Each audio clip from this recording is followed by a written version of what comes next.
This episode is brought to you by LifeLock. Between two-factor authentication, strong passwords, and a VPN, you try to be in control of how your info is protected. But many other places also have it, and they might not be as careful. That's why LifeLock monitors hundreds of millions of data points a second for threats. If your identity is stolen, they'll fix it, guaranteed, or your money back. Save up to 40% your first year. Visit lifelock.com/podcast for 40% off. Terms apply. The Dick Morris Show.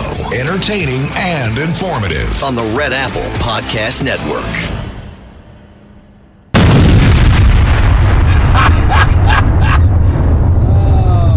That was President Trump's message to Iran today.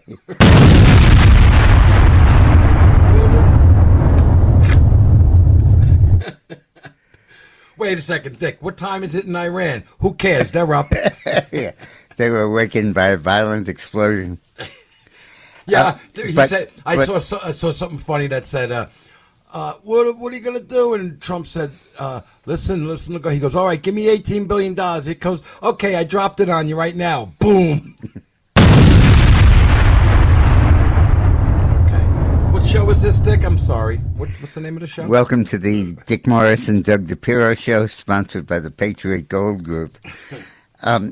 You know, on a more positive level, we are the world, we are the children.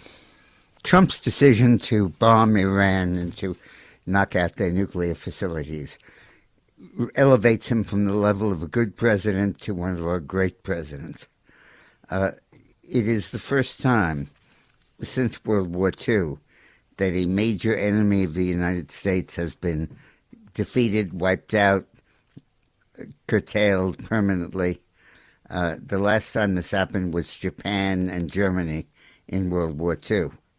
And it is amazing and glorious that our children are not going to grow up with the fear of nuclear war. Well, hold on, Dick. They're not defeated and wiped out yet. They're close. And I don't think there's going to be negotiations.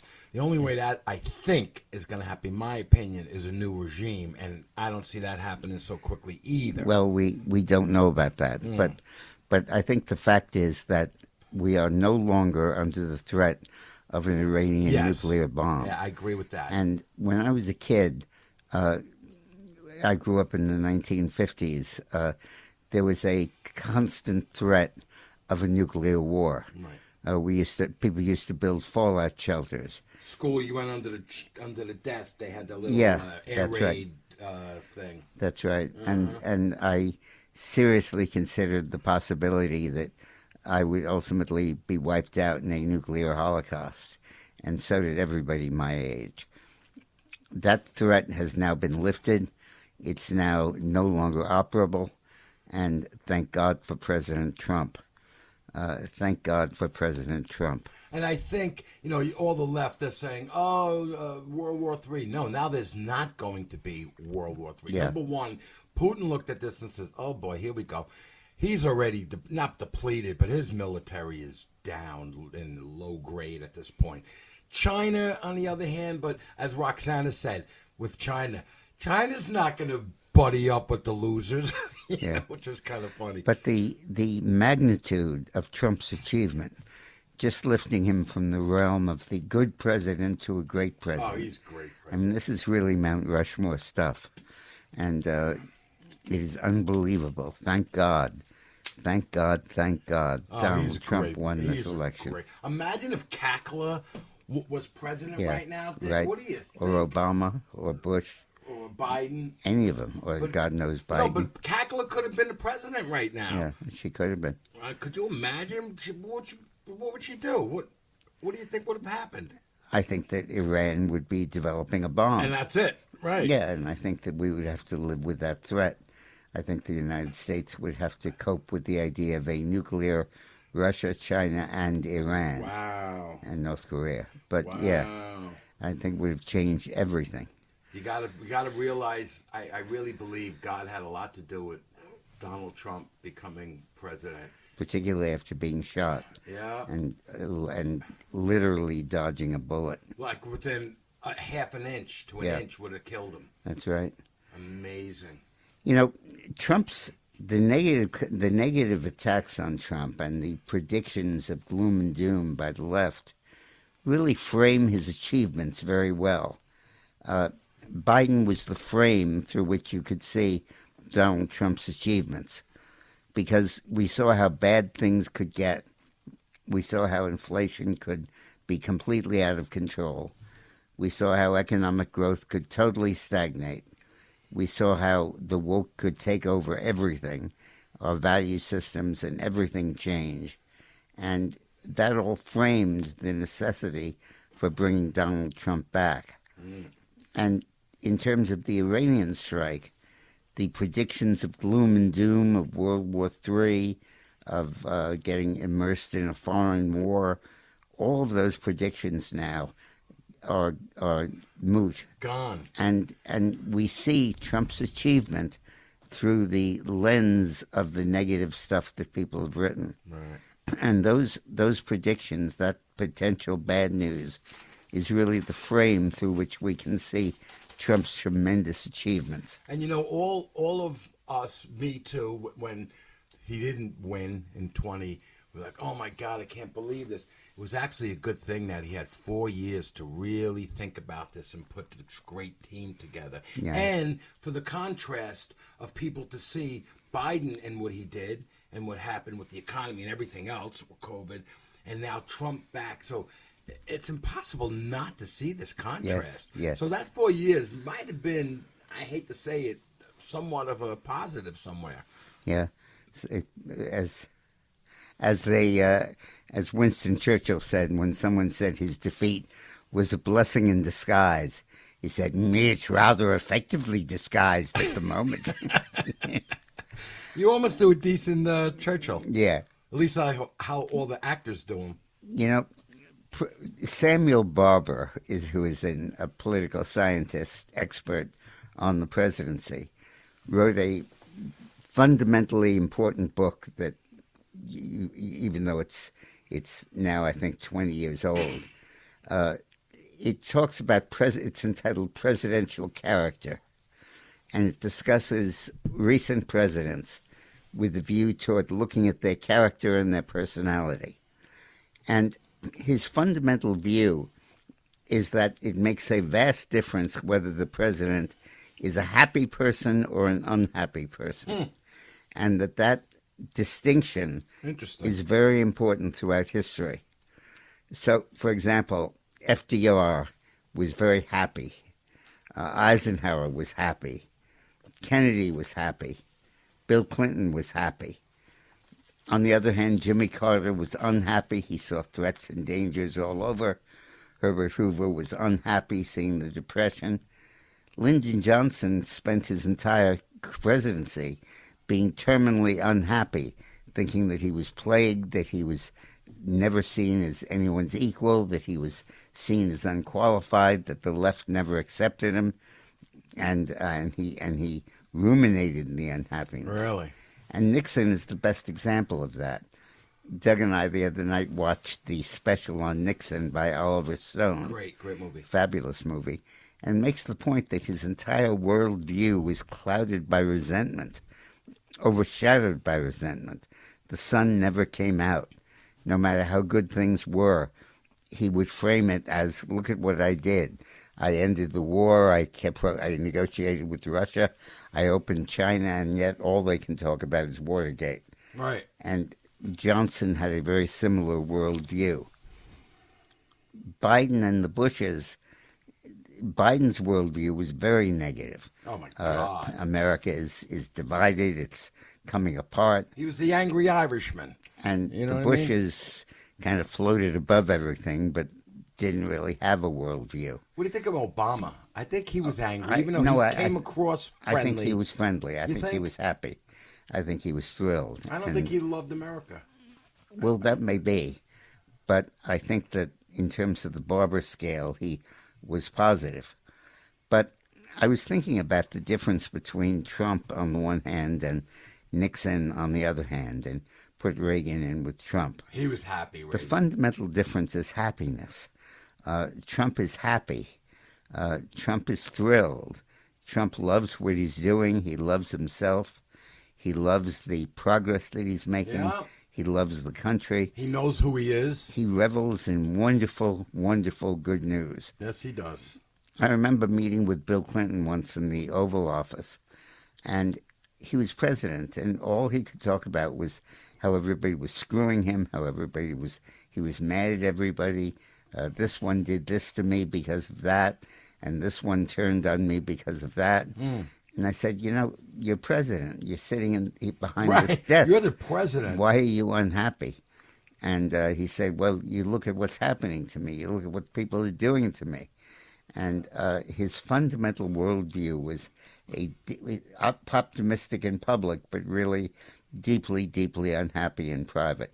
Well, I find Trump, many times I've been with him in Mar-a-Lago, always had a positive attitude about everything. He always does. There's Always. no resentment. There's no negativity. Well, there's no sense of the world being out to get him. Well, that just stems, perception is reality. If you wake up, I learned a long time ago, you wake up, even if you had a bad night and this, you wake up, you say, this was good, I slept okay, everything. If you really put that in your mind, that you're good, you're positive, things will start to happen all day that are better. You know what I mean? They might not be the best day. And you're not fooling yourself. You're just putting yourself in a mindset. And then you absorb all the good energy around you. If you put out bad energy, you put out this crappy thing, I hate this thing, I hate that woman. And that's what you're going to get back all day long when you go to get coffee. Well, that's what Nixon did. Yeah. That's what Jimmy Carter did. Mm-hmm. That's what Lyndon Johnson did. I see that. But it's the opposite of Trump. how Trump is. Eisenhower is the opposite. FDR was the opposite. I guess Eisenhower probably happy, number one, the war. That war was over and he had so much to do with it. Also, he was just very happy. He was just a happy person. Right, his foundation. He had good parents, probably. So when we come back, we'll talk about the fact that Trump's polling now is on this incredible rise. The up escalator at Trump Tower is nothing compared to what's happening with Trump's polling numbers. Hey, listen, I tried to go down the escalator the other day at, I'm up early, 7 o'clock in the morning. I couldn't go. Secret Service, Don and Eric were downstairs doing a thing about their phone, the Trump phone or something. Yeah, I right. don't know, something about that. Anyway, so when we come back, we'll talk about the polling. Very good polling, wonderful news. The Dick Morris Show on the Red Apple Podcast Network. The Dick Morris Show. Entertaining and informative on the Red Apple Podcast Network. Welcome back to a very grateful, happy, and thrilled Dick Morris and Doug DePiro show, sponsored by the Patriot Gold Group. Hello, Dick. Doug, why don't you walk us through what happened this Yeah, I just morning don't want at to end press on conference? just Hegseth was great. I got to get close to the mic. I'm sorry. Hegseth, just first of all, he was talking, I watched him at 8 o'clock this morning. It was great. Just some of the stuff he said, how, he's basically said, listen, Trump said, this is what I'm going to do, 60 days, blah, blah, blah. That's it. He didn't comply. And so he does what he says. And that's what Hegseth said. And he also said he's never getting the nuclear program. Full stop. That's it. Trump means what he says, then that's it. That's what we're going to do. I love that he also talked about the warriors. He says, I want to recognize the pilots and the guys in the planes and the guys that gassed up the plane, everybody, and the women and men of the military. So Hegseth was really cool about the whole thing. And also, this was a mission with no leaks, as opposed to the Democrats that leak everything. Few knew about it. There was narrow airspace, minimal communication, decoys, distraction, preventative strikes, early strikes so that, on the ground. And no other military in the world could have pulled this off. I think that's what the General Kane, and Trump called them Raising Kane. That was great, right? But it was great, I got to say, it was pretty powerful. Hegseth is pretty cool, too. He's a cool guy. A clear majority of likely voters said they approve of the job Trump is doing, and nearly 3 in 4 said they support denying Iran nuclear weapons by any means possible. But this is prior to the raid, of course, prior to much of what went on with Iran. You have 54.4% approving of Trump's job performance in an Insider Advantage poll. Only 44 disapproving. And in the party breakdown, 88% of Republicans approve, but also 24% of Democrats, and more importantly, 46% of independents. Among the age groups, Trump had his biggest support among 18 to 39-year-olds, and they get older and they become the majority. He had 61.4% among people 18 to 39. That's pretty good. And 54.2% with people 40 to 64, but only 38% among voters over 65. So That's interesting. concern about Trump is increasingly based on age. And the younger you are, the more optimistic you are, the more likely you are to approve of Donald Trump and to approve of what he's doing. And since young people demographically always become the majority, this is very good news, and very good news for Trump's legacy. Plus, let me just ask, usually younger people aren't 18, they're usually 26 is when they start to turn a little bit towards the conservative edge. Right. Well, we found in our polling that 26 was the cliff, that before you're 26, you're a liberal because you're still under the influence of a university education. And free stuff and the whole thing. And all that. And then when you turn 25 or 26, you have a family to support, you're paying income taxes. That's really what it is. And you become more conservative. But in polling terms, 50 is absolutely the cutoff. And for Trump to be over 50... What do you mean 50 is a cutoff? Reaching 50% is very hard. Trump won the election but got 49.7% of the vote. Mm-hmm. And falling shy of 50 is normal. And Trump's ability to get over 50... 54.4? And now all the way up to 54... And a half. And that's before today's raid, before yesterday's bombing. Now that it's happened and there's no world war and everybody sees that it worked. That's 54 overall? Yeah. Mm-hmm. Trump's ratings will go even higher. I think that he could do the rest of his presidency in the 60s. Wow. This is kind of the borderline between a candidate who is elected president with people being unsure about him, to someone who the American people have now met, gotten to know the good and the bad, and are really embracing him. You know, I wonder, Dick, about the liberal Jewish community that doesn't like, they're liberal, they don't like Trump. I wonder if with this thing with Israel, if they're going to move a little bit, if we're going to get a movement there. We should, and we have. Jews are much more likely to be Republican now than they were before the last election. Why? Well, they've moved because of reality. Right. And I think that the reality here is changing things dramatically. And I think that we're in a transition period now. I think that we will see Trump as having been in the 40s, been in the 50s, and now I think he'll move up into the high 50s. And you think that reality is more clear, as I said before, because of the 4 years we just had with Biden. Yeah. So there's a reality, I think the that's dichotomy. the frame through which you see Trump's achievements, because you see how bad things could have been. Right. And it's they were going to be if he Kamala. lost. Yeah. And there's a clarity about that you rarely get in politics, and that is really important. Right. Now, Let's real quick. I just want to say the calling numbers 800-848-9222. 800-848-9222. I'm sorry, Dick. Go. Now, Peter Navarro, who I respect above all Nice people, guy. I like Peter. wrote a piece about the balanced budget bill, the big beautiful bill, and I thought it was. Oh no, I'm not going to say it again. and his piece says this: In this case, if the economy grows a percentage point faster than the Congressional Budget Office projects, a reasonable assumption based on historical fact, that 3.8 trillion shortfall drops to 1.3 trillion. But now comes the kicker.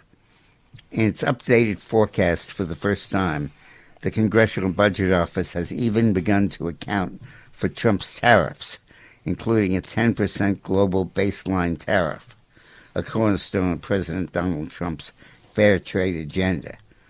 Their estimate, tariff revenues could reduce the deficit by as much as $2.5 trillion over the next decade. So instead of driving us further into debt, President Trump's big, beautiful bill will actually reduce our national debt by trillions of dollars. Let that sink in. Instead of taxing American workers and small businesses, we are finally shifting the burden to foreign producers who profit unfairly from access to our markets. So this is not just a tax cut. It's a structural reset. Lower income taxes, strategic tariffs that reward domestic production, and pro-growth policy that pays for itself over time. So while the fake news tries to scare us, the reality is this: we are moving away from the old borrow and spend model of the D.C. swamp and toward a new equation: growth plus tariffs equals fiscal strength. That's not just good policy. That's the real big, beautiful story. I'm Peter Navarro from the White House. That was great. Brilliant exposition and absolutely true. You've been talking about this a lot, last show and yeah, but one before. I love it when Navarro does too. He's great. And when you combine the success of the bombing of Iran with the passage of the big, beautiful bill through the Senate that is likely to happen in the next 2 weeks, that's it for the Trump presidency. At that point, he's got it made. Nobody's going to knock him. And I don't even care about his legacy, and I don't think he does either. I would just love seeing him do these things to make the world a better place. Yep. And I think that's what he really believes or thinks. Everyone likes to think of him as just egotistical. He's got a big ego, but I don't think he's walking around saying, oh, I got to do this so this sticks in my legacy. No way. I just think he wants to do good stuff, and that's he doesn't. The positive thing that Barbara spoke of. Right. As opposed to ruminating about, like Nixon did, about how people won't get it, people will still hate me. It's history not will make a difference. Right. Yeah. Right. And Clinton was often like that in private. I could see he that. He would always say, "I'll never get credit for this," and yet, of course, he was president. Right. That's a funny thing that you said to him. Sir, you are the president. Yeah. Wait, the best thing was a couple of weeks ago. I think I said this on the show, so I'm repeating myself. I'm sorry. Dick calls the president last couple of weeks ago and says, I got this guy, we got to meet this guy. And the president says, oh, it's a great idea. I love this. It's great. Send it to whomever. Send it to one of my guys. Email it. And Dick says, no, Mr. President, please, I really would like to meet you. I'd like you to meet this guy. It'd be great. Just 5 minutes. And he goes, Dick, I'm really busy right now. I got a lot of things going on. He goes, but Mr. Please, 5 minutes. Just 5 minutes to the White House. We're here now. We'll come in.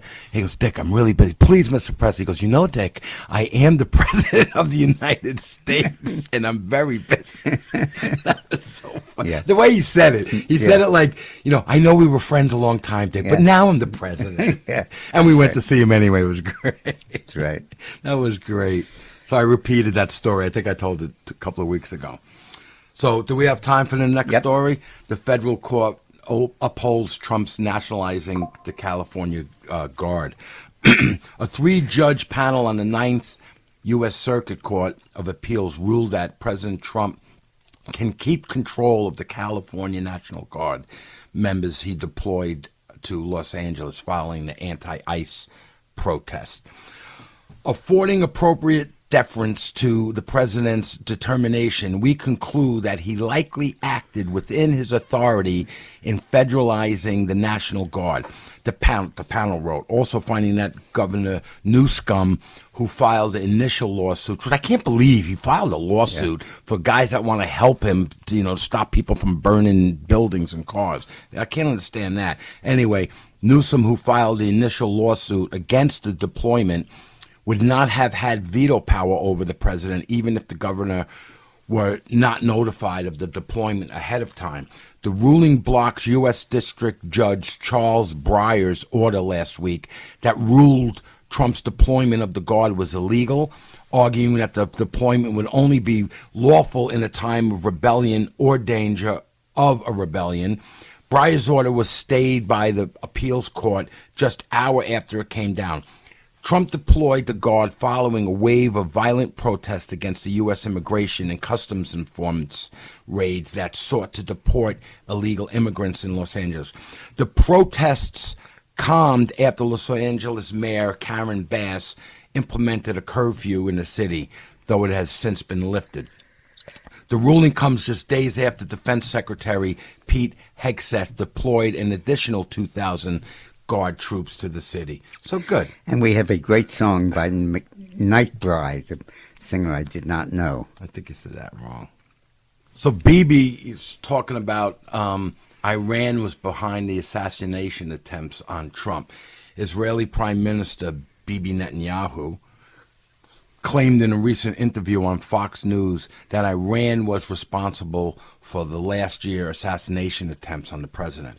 Netanyahu's remarks come as his country continues to lobby for the U.S. support of his escalating war in Iran. This was obviously a couple of days ago, right? Netanyahu reportedly told Fox News' Bret Baier on Sunday that Iran tried to assassinate the president twice. They are again doubling down on the claim that Iran was behind both attempts on Trump's life. I didn't hear this before. When Baier pressed him on that statement, Netanyahu said the following: through proxies, yes, they want to kill him. He's enemy number one. He's a decisive leader, the Israeli prime minister said, citing Trump's canceling the Obama negotiated nuclear deal, as well as his assassination of Iranian General Soleimani. Soleimani. No, I call him Salami. Sorry, I can't help myself. They also tried to kill me, but I'm his junior partner, meaning Netanyahu said that. They also tried to kill him.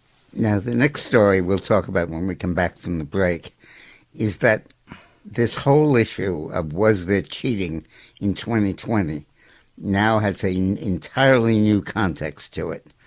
The intelligence reports that are being released from the FBI and the ICE indicate that the Chinese flooded America with at least 20,000 counterfeit driver's licenses before the 2020 election, designed to get people to vote. Motor voter. Yeah, encourage voter fraud.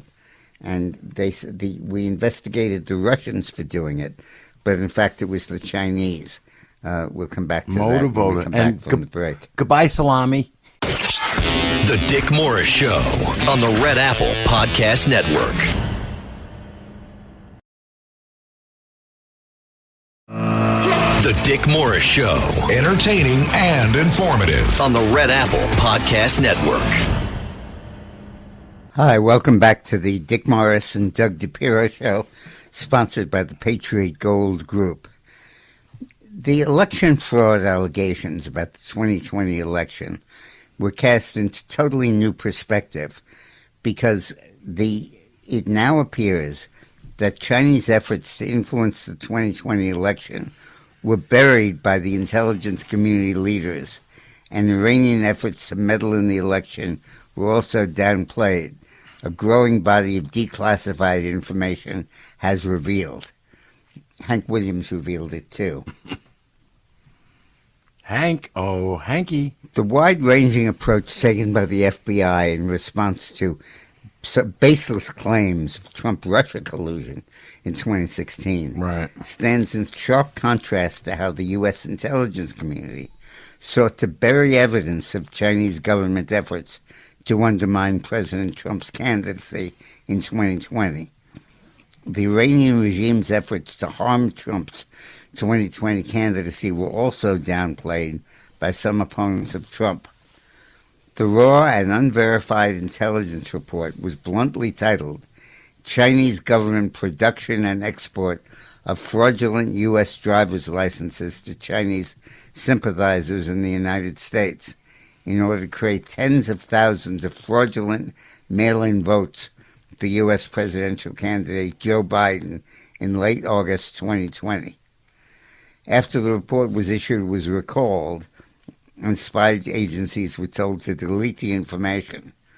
But then Intel Director of National Intelligence Ratcliffe, who is now Trump's CIA director, revealed in early January 21 that he had found evidence about the politicization of China influence analysis inside the intelligence community, and of undue pressure brought to bear against the analysts who had assessed that China had worked to stop Trump from being reelected. The ICE said in July 2020 that fraudulent driver's licenses continue to be found by Homeland Security officers at Chicago O'Hare Airport. From January through June 2020, ICE said its officers had seized 1,500 shipments with fraudulent documents, a total of 20,000 counterfeit U.S. driver's licenses, and that the majority of these shipments were arriving from China and Hong Kong. In late August 2020, the Chinese government had produced a large amount of fraudulent U.S. driver's licenses and was secretly exporting to the United States. The fraudulent driver's licenses would allow tens of thousands of Chinese students and immigrants sympathetic to the Chinese Communist Party to vote for presidential candidate Joe Biden, despite not being eligible to vote in the U.S., the FBI alleged. China planned to use the fraudulent licenses to account for tens of thousands of mail-in votes. Then FBI Director Christopher Wray pointed to Russia as the biggest election influence. Yeah, of course. And downplayed the possibility that foreign adversaries could facilitate voter fraud in the election. And Hillary Clinton picked up that charge, and it has become over the years her fundamental statement about why she lost the election of 2016. Yeah. Hitlery. The FBI, Christopher Wray, told the committee, the intelligence community's consensus is that Russia continues to try to influence our election primarily through what we would call malign foreign influence, arguing that we will not tolerate foreign interference in our election. But Ezra Cohen, the top Trump Defense Department official in 2020, as acting Undersecretary of Defense for Intelligence and Security, said after the election on X, just wait till the American people get the full story on the concentrated effort across multiple intelligence community agencies to suppress information related to the Chinese Communist Party interference in the election to Biden's benefits. What happened in late 2020, Cohen asked rhetorically. A senior group of military and career intelligence community officials placed inappropriate pressure on their employees to alter intelligence assessments and reporting to fit an agreed-upon narrative. Christopher Porter, the National Intelligence Officer for Cyber-Related Matters in the Office of the Director of National Intelligence from 19 to 22, argued vociferously inside the intelligence community that China had tried to meddle in the 2020 election to hurt Trump's re-election chances. He also weighed in on the revelations this week. He said, I tried to warn about this behavior from Beijing when I was in charge of cyber and election threat analysis in 2020. CIA senior management attacked me, and under President Biden took away the election portfolio and eventually fired me for refusing to go along with their lie, Porter tweeted. It's important that you know this isn't the case of the IC missing something. It was a deliberate cover-up to harm Trump's re-election. Porter argued that the CIA and the Office of Defense and National Intelligence senior leadership harassed and drove me from the building when I said China had interfered in 2020. Oh, my God. I expressed gratitude to Kash Patel for standing up for the truth senior intelligence officials conspired to hide. The former intelligence officer said that Ratcliffe was the official standing up for the truth in 2020. Bombshell revelations about alleged Chinese election meddling and the politicized suppression of analyses pointing to Beijing trying to hurt Trump in 2020 were made public on January 7, 2001. Ratcliffe signed 2021. Ratcliffe signed an unclassified letter on January 17, contending that from my unique vantage point as the individual who consumes all of the U.S. government's most sensitive information on China, I do not believe the majority view expressed by the intelligence community analysts fully or accurately reflect the scope of the Chinese government's efforts to influence the 2020 elections. In his January 2017 letter, Ratcliffe said similar actions by Russia and China are assessed and communicated to policymakers differently, potentially leading to the false impression that Russia sought to influence the election, but China did not. Ratcliffe said, I'm adding my support to the stated minority view based on all available sources of intelligence, with definitions consistently applied and reached independent of political considerations or undue pressure, that the People's Republic of China sought to influence the 2020 federal elections, Ratcliffe said in January of 2017. There's got to be some consequence here. There's some illegal stuff going on. This totally changes the whole narrative about the 2020 election. Trump until now has been talking mainly about fraud at the polling places and when ballots were delivered and stuff like that. But here we have the Director of National Intelligence saying back in 2017 that the election was rigged by phony votes coming in from China. What we call motor voter. Yeah, the license. Counterfeit right. driver's license. Uh-huh. And we have those driver's licenses. We intercepted it. And we're holding that as proof that this happened. I want to see people go to jail. I want to see handcuffs. Well, I think that you might. Trump calls for a special prosecutor to probe the election fraud. Yeah. Trump on Friday called for the appointment of a special prosecutor to investigate just what we're talking about, one by Democratic Hayden Biden, repeating in his baseless claim that the contest was marred by widespread fraud. Biden was grossly incompetent, and the 2020 election was a total fraud, Trump said in a social media post, in which he also sought to favorably contrast his immigration enforcement approach with that of the former president. The evidence is massive and overwhelming. A special prosecutor must be appointed. This cannot be allowed to happen again in the United States of America. Let the work begin. I like that. Trump post made at his Republican White House is consumed by a hugely substantial foreign policy decision on whether to get directly involved in the Israeli-Iran war, is part of an amped-up effort by him to undermine the legitimacy of Biden's presidency. Earlier this month, Trump directed his administration to investigate Biden's actions as president, alleging aides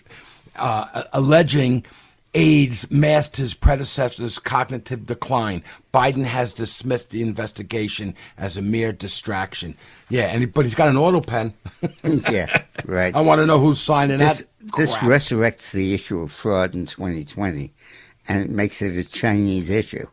And it's very important because Hillary sought to cast it as a Russian episode, but it obviously was not. It was Chinese. All right. When we get back, we'll talk more about this. This is great. The Dick Morris Show on the Red Apple Podcast Network. The Dick Morris Show. Entertaining and informative on the Red Apple Podcast Network. Welcome back to the Dick Morris and Doug DePiro Show, sponsored by the Patriot Gold Group. So, Dick, I just wanted to, with this China thing, with 20,000 licenses coming into the U.S., there's 20,000 people that obviously know they were going to get these fraudulent licenses. No, right. Yeah, right? They didn't just willy-nilly go somewhere. That's right. So you got 20. It's important to realize that every time a student arrives in the United States from China, and there are over 300,000 of them, Chinese intelligence interviews them, and makes clear that their duty under Chinese law is to be spies in the United States. China first. And to put not just China first, but intelligence gathering. And they're briefed on intelligence and talked about what they want, what China wants them to do. By the way, as we look at this entire process, I want to just give a vote of thanks to the Secretary of State, Marco Rubio. When he was appointed, I questioned that, but he's been wonderful. And he said that the Trump attacks make the world a safer and more stable place. You know, Rubio... They certainly do. And I seen him last week on, I don't know if they were congressional hearings or press briefings. It didn't really make a difference. He owned the left. These morons come at him with stuff, and he's brilliant in his way of going at them. You know, you got to love this guy. He's the reason that the campus protests have basically stopped. He's the reason you don't have I'm taking your visas away, right. Because you can send in all the cops you want. But Rubio said, I'm pulling your visas. That's it. You got to get out of the country. Right. And that was absolutely decisive. And since he said that, there have been no protests, no riots. Oh, yeah, right. You know, I didn't even realize with everything that's going on campus. I think Trump's pulling the funding from Columbia University and Harvard had a lot to do with it. Sure. But I think also Rubio's pulling those visas, you know, had a lot to do with it. And I think it was a congressional hearing. I'm not sure. I clicked it on. I saw. And the woman said, well, what about the masks? These guys are going in to the streets, you know, whether it was the L.A. riots and we sent the troops in, National Guard, with masks and this. He goes, whoa, whoa, whoa. I told those guys they're going in. How they go in is what they do. You know, they've got the masks on and whatnot. But he was great. I'm really loving this guy. He's really doing a great job. And I got to shake his hand last week. That was nice. He was cool. So go ahead. Where are we going? Pakistan nominates Trump for the Nobel Peace Prize. I love this. Pakistan nominated President Trump for the 2026 Nobel Peace Prize. Peace Prize, yeah. Oh, I said Nobel Peace Prize for his decisive diplomatic intervention and pivotal leadership in brokering a ceasefire between India and Pakistan. In a post on X, the government of Pakistan praised Trump for having demonstrated great strategic foresight and stellar statesmanship through a robust diplomatic engagement with both Islamabad and New Delhi, which I want to go to a New Delhi, you know, a New Delhi which de-escalated a rapid deterioration situation. I got Dick Morris cracking up over there. He's like my audience. In New Delhi. Pastrami. There's a good Jewish deli in Delray Beach. Anyway, the government of Pakistan has decided to formally recommend President Trump for the 2026 Nobel Peace Prize in recognition of his decisive diplomatic intervention and pivotal leadership during the recent India-Pakistan crisis. The government of Pakistan wrote, the international community bore witness to unprovoked and unlawful Indian aggression, which constituted a grave violation of Pakistan's sovereignty and territorial integrity, resulting in the tactic loss of innocent lives, including women, children, and the elderly. In response, Pakistan launched an operation called Bunyan Mahsus, which the government of Pakistan, I got through that, which the government of Pakistan described as a measured, resolute, and precise military response carefully executed to reestablish deterrence and defend its territorial integrity while consciously avoiding civilian harm. At a moment of heightened regional turbulence, President Trump demonstrated great strategic foresight and stellar statesmanship through a robust diplomatic engagement with both Islamabad and New Delhi, which de-escalated and rapidly deteriorating the situation, ultimately securing a ceasefire and averting a broader conflict between the two nuclear states that would have had catastrophic consequences for millions of people in the region and beyond. The government in Pakistan continued. This intervention stands as a statement to his role as a genuine peacemaker and his commitment to conflict resolution through dialogue. Look what he just did yesterday, right? And that's two nuclear powers who were engaged in vicious fighting and could well have escalated into a nuclear war. No way. They would both be dead. You know what I mean? Just a fallout would kill both of them. I can't see these guys throwing bombs at each other, nuclear bombs. No, they could. I know, right? They Absolutely could. They don't care about their lives, type of thing. Well, they have a lot of people. It's like Mao said about China: we could lose 300 million and still have 400 million. Oh my God, that's horrible. He did. The evil in the world is just striking. I can't get over it. That's why this thing that Trump did was fantastic. And of course, AOC now. Of course, AOC is talking about how horrible it was, and she wants to impeach Trump. I think AOC stands for ass of Congress. I swear to God. But I'm glad that AOC and the Democrats are taking that position because it frames Trump's achievement. Right, once again. It makes it not just, oh, yes, it happened, it rained yesterday, or the weather is fair. Right. It talks about this as a political event with opposition and people who said no. Beautiful. All right, when we get back, we'll be back. Bye-bye. The Dick Morris Show on the Red Apple Podcast Network. The Dick Morris Show. Entertaining and informative on the Red Apple Podcast Network. Welcome back to the Dick Morris and Doug DePiro Show, sponsored by the Patriot Gold Group. While we're on break, two important stories surfaced. The first is that the Ayatollah had his parliament in Iran suggest to him closing the Straits of Hormuz. Those are the straits through which all Iranian oil must pass on its way into the Indian Ocean. And they're very, very narrow, and they could fairly easily be closed by enemy action. The problem that Iran has with that is that 90% of their exports of oil go to China. Right. And China depends on Iran for 16% of its oil imports, rather. So they're cutting off their nose to spite their face. And I think that it would be very difficult for Iran to pull that off because I don't think the Chinese would let them. I think that would be serious. Also, of course, the U.S. won't let it happen, and the U.S. Navy will intervene to stop that.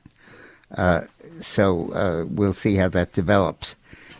The other development is that Dmitry Medvedev, who was the former president of Russia, who was the guy Putin put in the middle of his terms because at that time he was term limited. So he stepped aside for 4 years and appointed Medvedev as president of Russia and then came back. Medvedev, who remains very influential and powerful, said that, in effect, threatened that Russia would bomb Iran with nuclear weapons if the American strike did not eliminate the Iranian nuclear threat. He said there are other countries with nuclear weapons that are anxious that can deliver those to Iran and stop this escalation. I think this is kind of an effort by the Russians to get in on the kill and to take some credit for it. But that makes no sense. Well, how could they take credit for it, right? I see what you're saying. Yeah, but I think that they're obvious. I think that they're trying to horn in on it and make it a Russian action as well. When I first saw the story, I thought they wanted to deliver Iranians bombs so they would have bombs. I swear to God, when I first read it. Biden. Now, the Republicans are holding hearings about whether Biden was able to be president. Was there a cover-up of his mental decline? 6 months after Biden left the White House, Senate Republicans are still scrutinizing his presidency, kicking off the first in what's expected to be a series of congressional hearings this year on mental fitness in office. Yeah, he couldn't stand trial either, remember? They knew that. Republicans on the Senate Judiciary Committee brought in 3 witnesses Wednesday, none of whom served in the Biden administration, to scrutinize his time in office, arguing that Biden, his staff, and the media must be held accountable. Democrats boycotted the hearing, of course, and criticized Republican for armchair diagnosing Biden when a committee could be looking into serious matters. Okay, that's not serious. Senator John Cornyn of Texas, who co-chaired the hearing, said that they will aim to shine a light on exactly what went in the White House during Biden's presidency. We simply cannot ignore what transpired because President Biden is no longer in office, Cornyn said. A spokesperson for Biden declined to comment on the hearing. No kidding. It was the first in what could be several hearings about Biden in the coming months. Over in the White House, the Oversight Committee has subpoenaed several of Biden's former staff members, along with his White House doctor, that's going to be fun, ordering him to testify at a June 27th hearing as part of the investigation into the cover-up of President Joe Biden cognitive decline. Questions about Biden's age and fitness erupted last summer after his disastrous performance in the debate against Donald Trump, which ultimately led to his withdrawal from the race. Even after Trump won back the presidency in November, Republicans have continued to hammer on Biden's age, citing, in part, new reporting about Biden that was published this year. Senator Katie Britt, of Republican of Alaska, Alabama, questioned the witnesses during a Senate committee on a judiciary hearing at Capitol Hill Wednesday, just this Wednesday in Washington. Trump now alleged that Biden's administration officials may have forged the former president's signature and taking sweeping action without his knowledge. It's unbelievable. Though he provided no evidence of that happening, but it sure does feel that way, doesn't it? Trump has ordered lawyers at the White House and Justice Department to investigate. All right, go, Dick. So this will be the new scandal.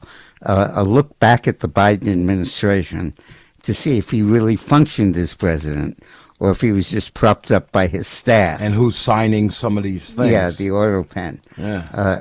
I think that they must have had a taxidermist to stuff Joe Biden and put him in the chair at the Oval Office, as well as a ventriloquist. Special effects by Hollywood. Yeah, the whole right, thing. Absolutely. Most Democrats on this committee have chosen to all but boycott the hearing and have failed to call a single witness, said Eric Schmidt of Missouri. They have chosen to ignore this like they ignored President Biden's decline. They're crapping in their pants is what they're doing. That's the technical term. No, that is. No, that's the real term. That's what the doctors say. Now, the next story concerns something that I've been stewing on ever since I read about the assassinations in Minnesota. In the letter allegedly written by, and I don't use his name, I put the murderer creep, the suspect accused of organizing and carrying out the terrifying political shootings that took place last weekend. He cast blame on Minnesota Governor Tim Walz. Bob Marley has some thoughts about that.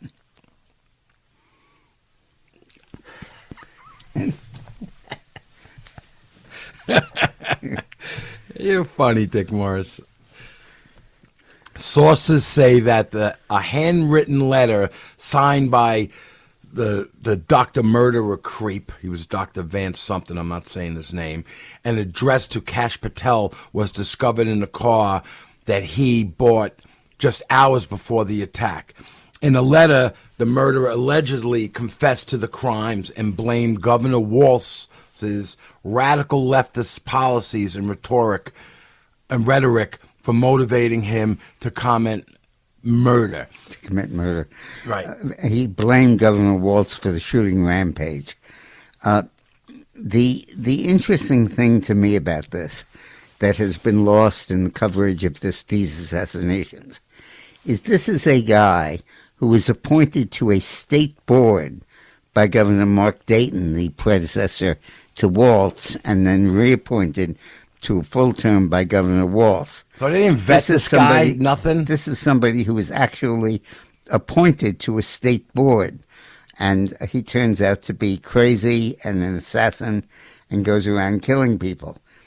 And bear in mind that Waltz, the governor, came very close to being vice president and being a heartbeat away from the presidency, where he would have appointed all the boards in Washington and made hundreds of appointments.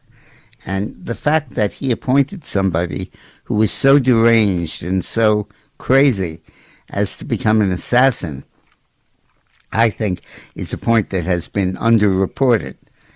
Now, it's worth noting that the person who was assassinated, Senator John Hoffman, and his wife Yvette, were killed after Hoffman voted with the Republicans to cut Medicaid, and he was the only Republican to do so.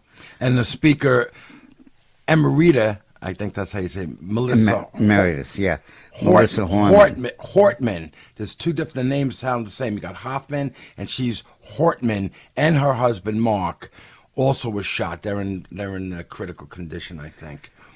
He's been charged with killing Hortman and the husband Mark, which Hoffman and his wife are both recovering. So the shooter was appointed by Tim Waltz in 2019 to the Workforce Development Board of the governor in Minnesota. And this shows a lack of judgment, a lack of basically of sanity. And I really think it calls into even more serious question the choice of Waltz for vice president. Imagine. I hope this ends his political career as well as his liberty. Well, not with the left. They don't care. Yeah. Incredible. So what do you got, Dick? You got school choice for scholarships? Yeah. This is very, very important. One of the changes that's been going on without much publicity is that school choice is sweeping the country. And you now have 17 states that have passed laws setting up school choice scholarships where any parent of a public school child can say, I want my kid to go to a parochial or a private or a homeschooled or a charter school, and I want the state aid that would go to my child's school redirected to the new school or the homeschooling that he's going to be having. Are these scholarships coming with grades, better grades, or is there a merit-based? No, they're not. They're just coming because you have the right to choose the school you want. Okay. And this is huge. Politically, it means that the education system in the United States that has deteriorated horribly under the public schools and under the teachers' union will probably no longer be subject to this kind of deterioration. There was a national survey of 1,000 likely voters that shows overwhelming bipartisan support to provide dollar-for-dollar tax credits to individuals and businesses that contribute to nonprofit education scholarship funds. The survey, by the way, was done by my friend John McLaughlin. Voters, especially parents, support school choice, and the results highlight the parents, and this is crucial, would take advantage of receiving an education scholarship to do what they think is best for their children's education.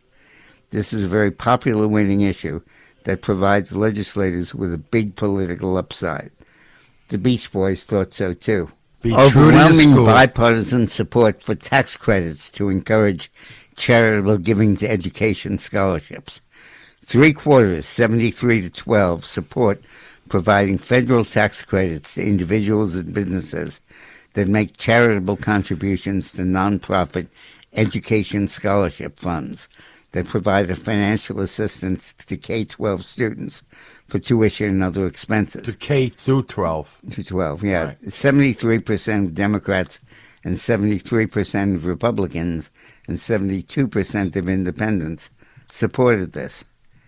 In addition, the survey showed that 3/4 of the parents of children in public schools would switch to charter or home schools or parochial schools if they received a scholarship that could assist with tuition costs.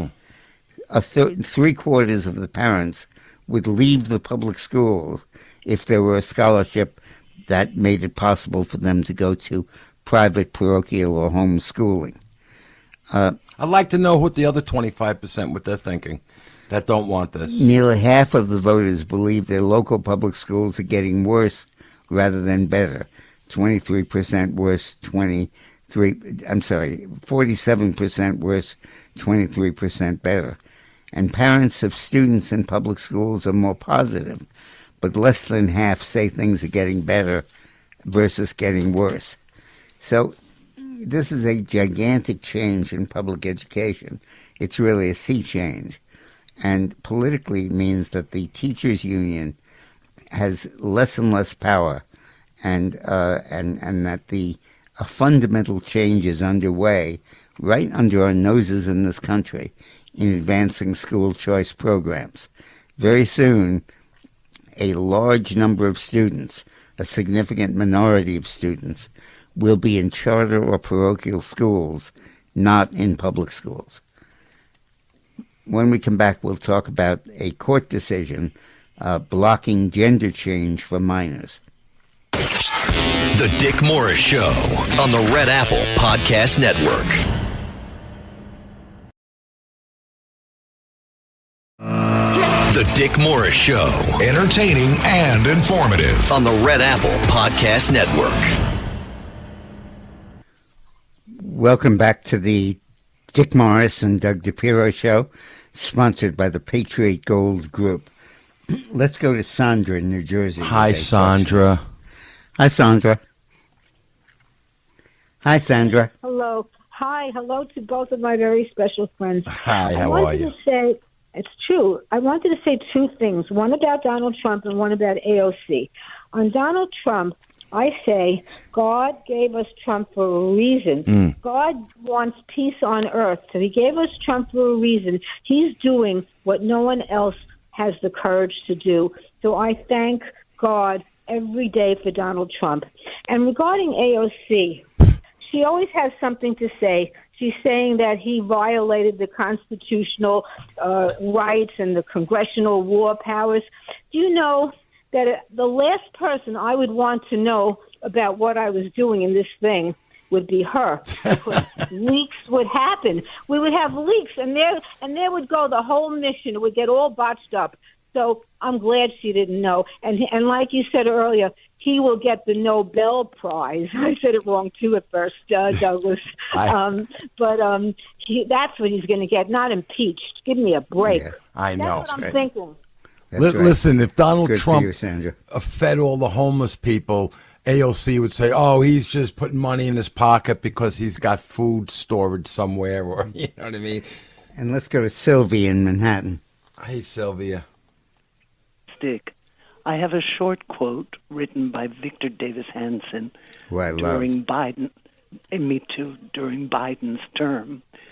America is in a similar position to where it was in 1861, 1929, 1941, and 1968, only perhaps worse, given in all those cases there was at least a president and Congress that identified and reacted to the crisis. Whereas today, our elected government is what caused the crisis. Yeah.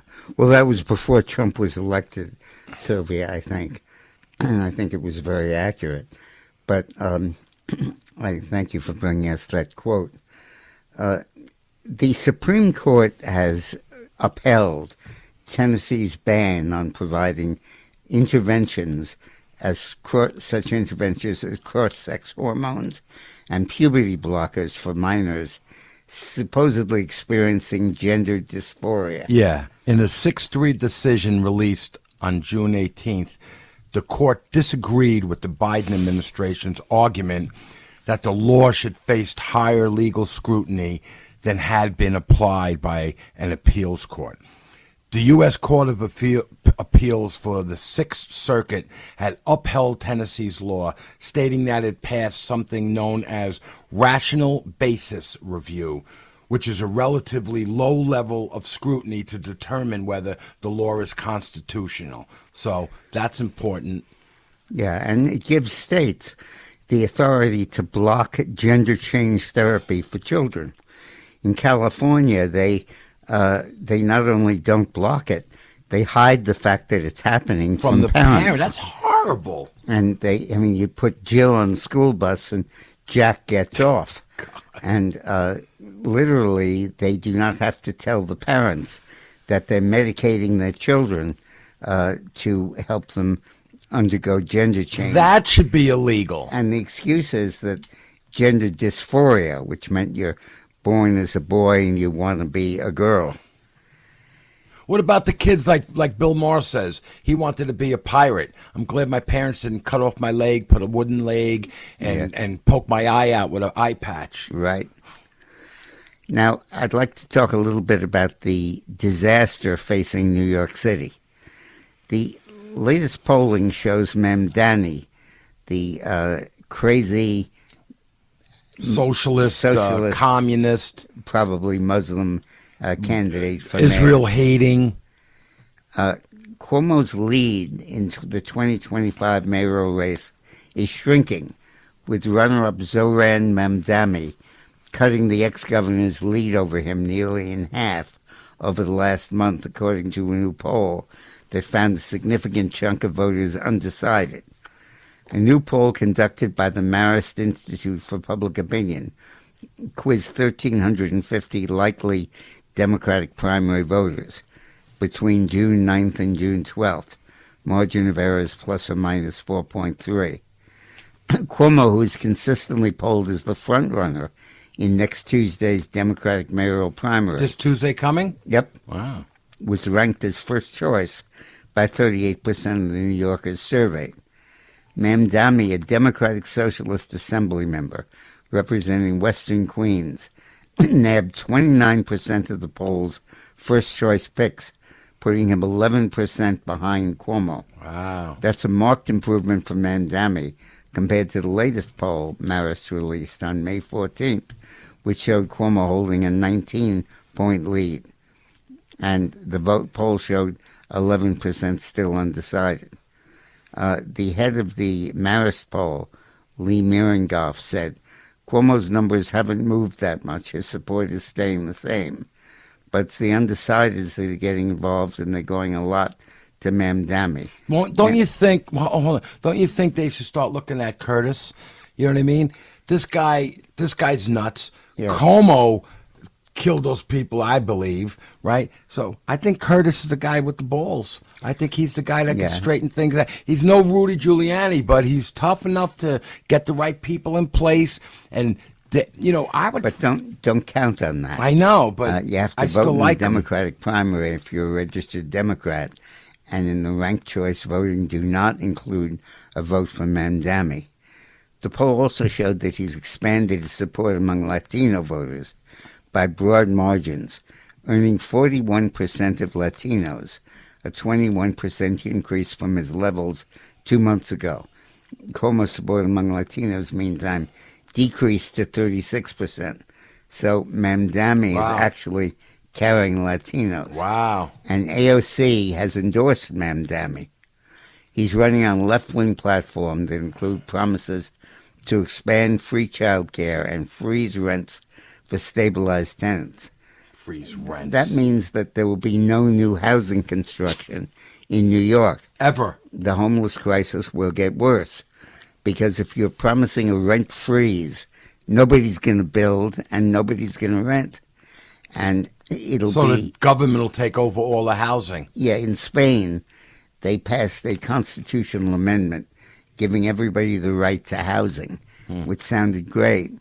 But then all the people who built housing in Spain refused to rent the housing, and they just used it as a real estate asset for them to borrow against. Because they would not rent it because they knew that they couldn't get rid of the people who rented it, that they were stuck with them for life. Right. And they couldn't pay their note on it. Yeah, exactly. With those words. And Mamdani is about to do the same thing. He also is going to replace bodegas and private grocery stores with state-run stores that will dole out food to people. And he'll eliminate rent control. He'll eliminate any possibility of a rent increase, meaning any possibility of housing construction. And on top of that, he's an anti-Semite who refuses to condemn the Holocaust, refuses to say we should not boycott Israel, and is as close as we've ever had to a communist running for mayor. Did he say about the Holocaust, like, what's the name, Omar said, oh, is this something that happened that day? He's kind of said that type of thing. I don't think he said that. He didn't say it like that, but that was the gist of it. Now, while this is happening, the Democratic Party is entering a state of total disarray.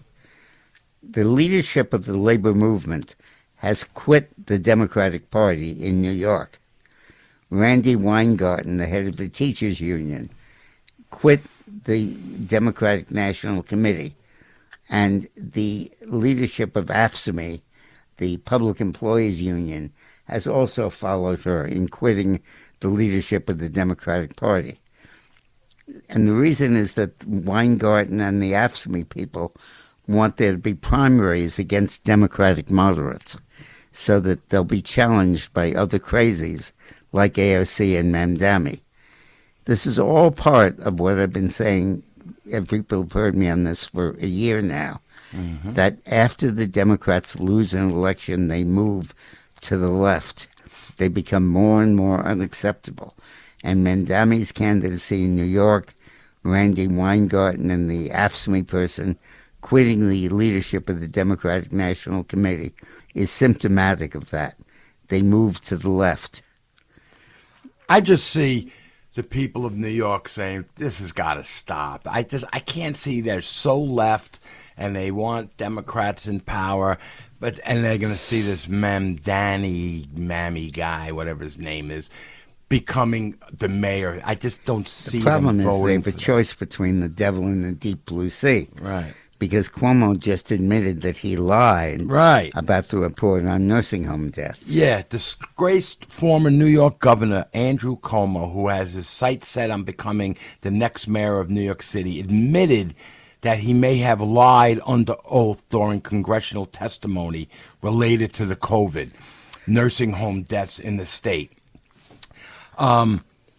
First of all, we need another Rudy. That's what we need as a mayor, but I'll talk about that later. Thursday, Cuomo admitted that he had seen a controversial reports on nursing home deaths when serving as the Empire State's governor, but may have doctored the document, which contradicts his testimony. I did not recall seeing the report at the time. I did see the report, it turns out. Cuomo told PIX 11 News, according to the Post. I'm sure if I read the report, I made language changes. Cuomo addresses the nursing home COVID death. I did not recall seeing the report. At the time, I did see the report, it turns out. And you want this guy to be the mayor, the moron voters, right? Cuomo's confession comes after the Department of Justice has reported to have opened a criminal investigation into whether Cuomo lied during the testimony, where he denied that he drafted, reviewed, discussed, or consulted on a nursing home report on New York State's deaths, right? That report attempted to downplay the consequences of Cuomo's ill-fated March 25th, 2020 order that forced recovering COVID patients into nursing homes and senior care facilities without mandating testing to see if others were in danger of being infected. Senior citizens were identified as one of the most vulnerable populations for this COVID infection. By the time Cuomo rescinded the directive, thousands of sick New York residents had already been either admitted or readmitted into nursing facilities. Despite that, New York underreported deaths by nearly 50%. A congressional subcommittee obtained emails that showed Cuomo's aides discussed his role in drafting the report, with some including Cuomo's handwritten edits. However, when questioned by the House Select Committee on the corona pandemic in June of 24, Cuomo denied accusations that he mishandled the COVID response and attempted to blame federal guidance for interfering with his administration's response. Moreover, during private questioning by the House members, he stated that he didn't review a draft of the nursing home order before it was released, and that he didn't recall editing or discussing it before it released on July 7th of 2020, as noted in his transcript. I do not recall reviewing, oh my God, Cuomo said. When asked if he had edited the report, Cuomo denied doing so, saying, I don't recall seeing it, really. Thursday, House Oversight and Government Reform Committee Chairman Representative James Comer of Kentucky slammed Cuomo's apparent change of heart. It's remarkable that former Governor Cuomo now admits he read and edited the COVID nursing home report only after facing a federal investigation for lying to Congress about it. Cuomo's deadly order for forcing COVID positive patients into nursing homes led to the deaths of thousands of seniors, Comer added. He must be held accountable for the order, the cover-up, and the lies. Yes, and of course, the point that you've made, Doug, repeatedly, that while Cuomo was taking people out of hospitals and making them go to nursing homes where they could spread COVID easily to the most vulnerable population, Trump had sent the hospital ship to New York Harbor with thousands of beds and had ordered the opening of the Javits Center that was vacant for additional hospitalization. It was somewhere like 6,000, I don't know, 5,000 or 6,000. Yeah, something like that. Beds that were available. And Cuomo chose instead to infect the nursing homes, and 6,000 people died. It literally is genocide by Andrew Cuomo. It's so hard to understand how that could have possibly happened. I think we have time for this. Best real wage growth in 60 years. Blue-collar workers have seen real wage growth of almost 2% in the first 5 months of the President Donald Trump's second term, the largest increase for any administration in nearly 60 years. The 1.7% pay bump is in stark contrast to the negative growth under Biden, excuse me, according to the new data from the Department of Treasury. Since Richard Nixon in '69, Trump has been the only president to record positive growth for blue-collar workers in his first 5 months. He also achieved 1.3% in his first term. Well, what did his son call him? The blue-collar billionaire? Yeah, was that that's it? Right. The blue-collar billionaire. And this is showing that Trump's proposals and Trump's actions on illegal immigration are driving up blue-collar wages. They no longer have to compete with people that are willing to work for nothing. God bless him. When we get back, we're going to talk about his success at the border when we get back. Bye-bye. The Dick Morris Show on the Red Apple Podcast Network. The Dick Morris Show. Entertaining and informative on the Red Apple Podcast Network. Welcome back to the Dick Morris and Doug DePiro Show, sponsored by the Patriot Gold Group. Let's go to Al in Yonkers. Al in Yonkers. Hey, Al. Hi. Hey, Al. Hey, Dick and Doug. I hope you're both doing well. I just wanted to say on Tuesday, the problem Mamdani has, just like Bernie Sanders had on the nationwide problem, is he lacks a significant support from the African American community.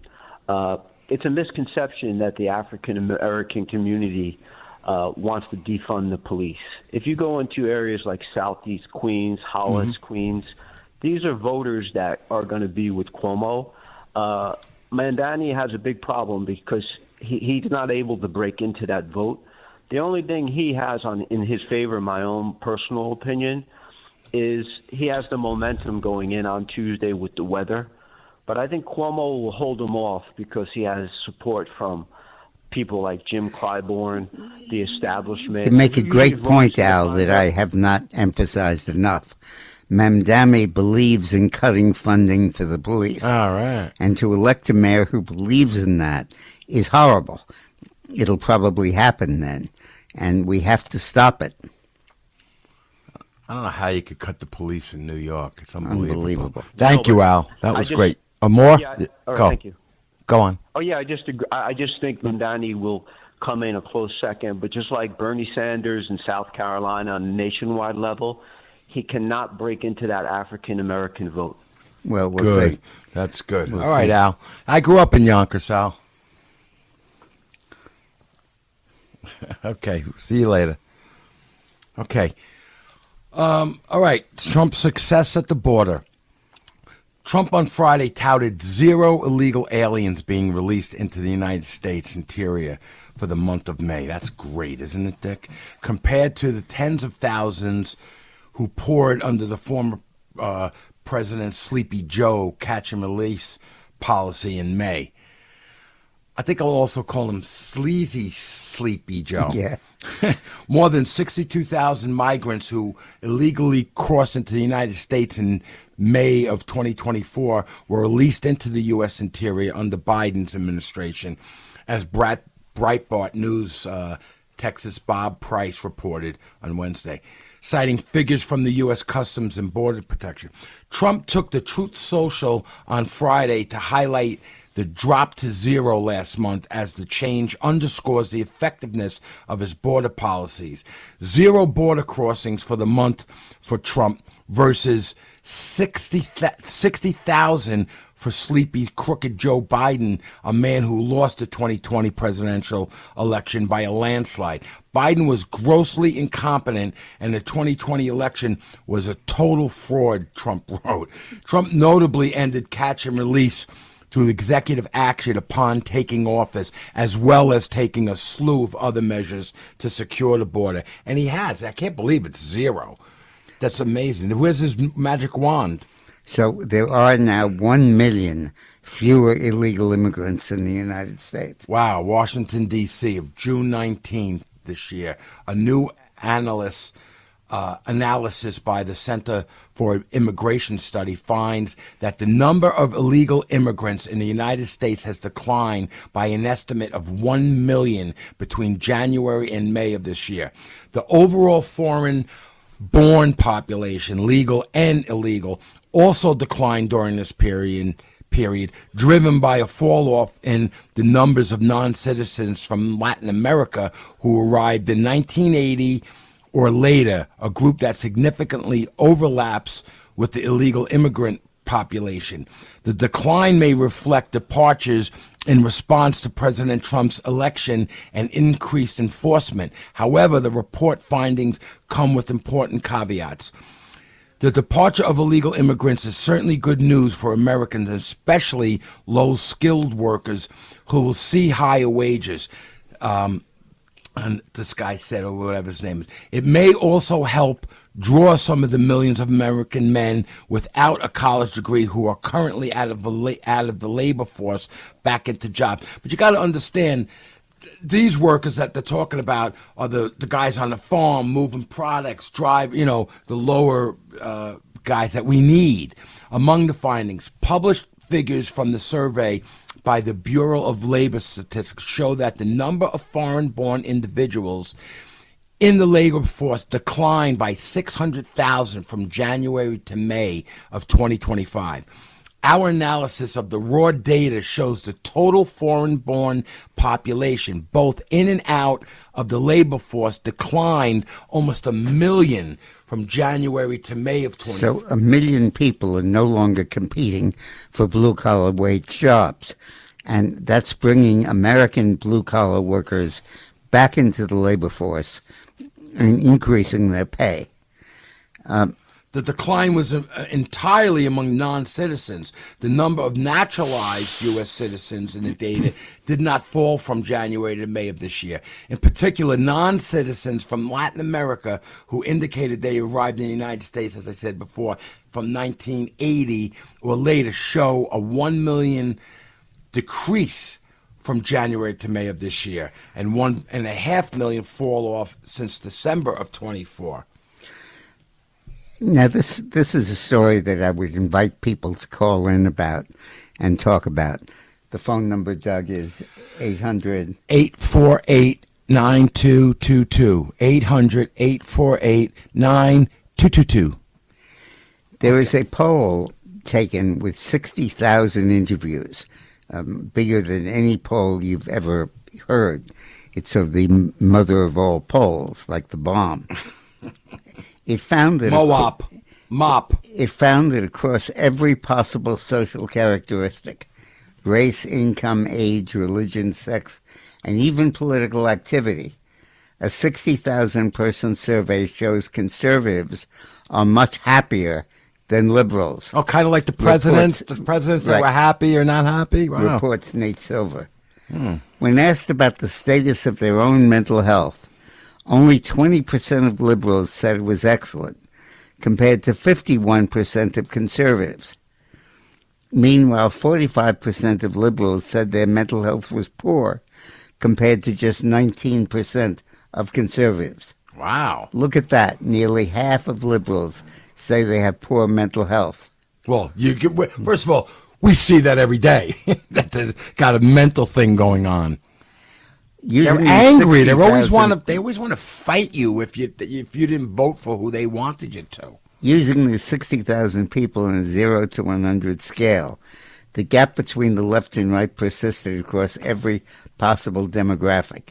John Nolte, the study's author, said, the average American self-reports at a 60 on the scale, 60 being good and 0 being bad. But liberals' average score of 53 and conservatives at 68. Silver explains, as you can see, the liberal-conservative gap is fairly consistent across all characteristics. All the characteristics you might believe would explain this happiness gap don't, at least according to this study. Religion, nope. Marriage, nope. Income, nope. Wow. Political activity, nope. Sexual orientation, nope. Social media activity, nope. So what is it? Does this mean it really comes down to the fact that leftists are just a whole lot more neurotic and unhappy than people on the right? Is that why they become leftists? Is that why they become left? Nate Silver raises 3 alternative explanations, which Nolte rejects. 1, liberals are more conscious of the suffering of other people or conditions in the world, whereas conservatives are happy but selfish. No. 2, liberals are struggling or oppress themselves and therefore favor change and a larger role for government. Full of it. 3, liberals may express negative sentiment as a sign of solidarity with the movement that thinks there's profound injustice in the world. Yeah, I believe that. But Nolte said, here's the real reason for the happiness gap. And I'd love you to call in and give your comments on this. Conservatives understand human nature and have made peace with it. What I mean is that we get that human nature is messy, complicated, impossible to control, and therefore there's not as much we can do about it. So all we want from the world and our government is to be left alone.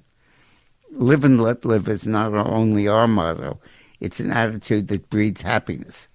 Giving up your desire to control what you cannot control is one of the 4 secrets to happiness. I agree with that. The other 3 are having a work ethic, not taking yourself too seriously, and being grateful for what you have. Definitely.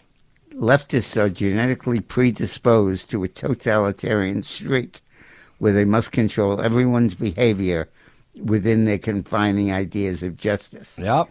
This desire to control what cannot be controlled breeds unhappiness. How can anyone be happy if they get angry over someone misgendering someone else, voting a certain way, or using the word bossy, or someone pointing or laughing at the 6-foot pole jammed up their butt? If there's one common trait among leftists, They all got a pole up their butt. Coloring outside their behavior lines angers and frustrates them. This means they allow others to control their emotions, i.e. they get angry at someone using the term illegal instead of undocumented. People who are constantly angry and frustrated can never be happy. Then there's the fact that leftists have no sense of humor about themselves. A sense of humor is my first instinctive identifier. Sure. Think back to your school days. Who were the unhappiest students? It was always the tattletale in the hall monitor. Yep. The bossy pants kid who tried to enforce all the rules. Mm-hmm. It's the same in real life. Bottom line, conservatives look at the world as a yard full of chickens. Not only chuckle at the disorder, but find discomfort in that disorder. Love it. For it means every chicken is allowed to do his own thing. And the leftists look at the same yard full of chickens and choose to live a miserable life, attempting to herd them. That's unbelievable. So what do you think, folks? Call in. And we're going to come right back. 800-848-9222. Is it true that conservatives are happier than liberals? Definitely. From your own experience, from your own relatives and friends? Call in and let us know. Okay, goodbye. The Dick Morris Show on the Red Apple Podcast Network.